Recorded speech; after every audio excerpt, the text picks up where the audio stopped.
محتاط طریقے پر یہ پروگرام انشاءاللہ اختتام پذیر ہوگا، اس کو مکمل فالو کیا جا رہا ہے اور پابندی کی جا رہی ہے۔ ماشاءاللہ آپ حضرات اس میں شریک ہیں، اور جو بچے آ رہی ہیں ہمت حوصلے سے آئیں، اور اس حوصلے کے ساتھ یہاں آئیں کہ ہم سب سے بہتر پڑھیں گے اور ہمارا نام ہی آئے گا۔ اس حوصلے کے ساتھ آپ یہاں آئیں، بالکل ڈرنے اور گھبرانے کی ضرورت نہیں ہے۔ آپ سب ماشاءاللہ بہت اچھی پڑھ رہی ہیں۔ بیچ میں کئی ادارے کے بچے آئی ہیں، ان کے طرف سے یہ بھی مطالبہ ہے کہ کچھ نعت اور دیگر پروگرام میں بھی ہمیں شامل کیا جائے۔ یہاں کی بچیاں بھی دو چار ہیں جن کو آپ کے سامنے پیش کرنا ہے،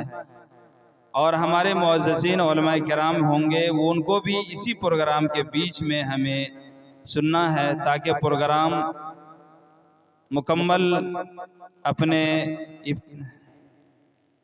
سر سے لے کے پاؤں تک جو اس کا نقشہ بنا ہے اسی طرز پر ابتدا سے انتہا تک پہنچے۔ تو میں سب سے پہلے اپنے یہاں کی ایک طالبہ ہے غزالہ، ان سے میں گزارش کرتا ہوں کہ وہ آئیں اور ایک نعت یا آپ کے ذہن میں جو پروگرام ہے وہ پیش کریں۔ غزالہ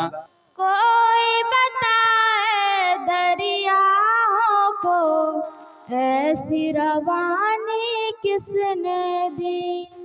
کس نے چمکتا دن بخشا ہے، رات سہانی کس نے دی، ننھے منھے پودھوں کو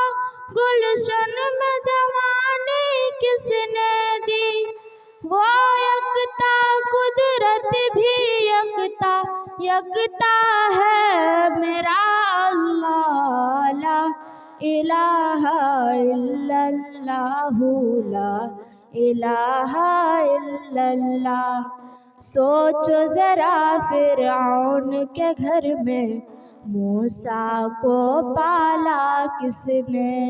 غور کرو مچھلی کے شکم میں یونس کو رکھا کس نے، پہلے آگ میں ڈالا اور پھر آگ کو پھول کیا کس نے، کس کے نام کے گن گاتے ہیں ابراہیم خلیل اللہ، لا الہ الا اللہ، لا الہ الا اللہ۔ جن کو آنا تھا وہ آ گئے، صرف قیامت باقی ہے، سورج کے سوالے کہتے ہیں حشر کی شدت باقی ہے، موت جسے کہتے ہیں دنیا وہ بھی حقیقت باقی ہے، یارو اپنے دل سے نکالو اب تو خیال غیر اللہ، لا الہ الا اللہ، لا الہ الا اللہ۔ سورہ رحمٰن پڑھ کے کر لو اپنے دل کو نورانی، روشن روشن قلب و جگر ہو جگمگ جگمگ پیشانی، دل میں خدا کا نام بسا لو، بات کرو تم قرآنی، چمکا لو کردار کو اپنے، لوگ کہے ماشاء اللہ، لا الہ الا اللہ، لا الہ الا اللہ۔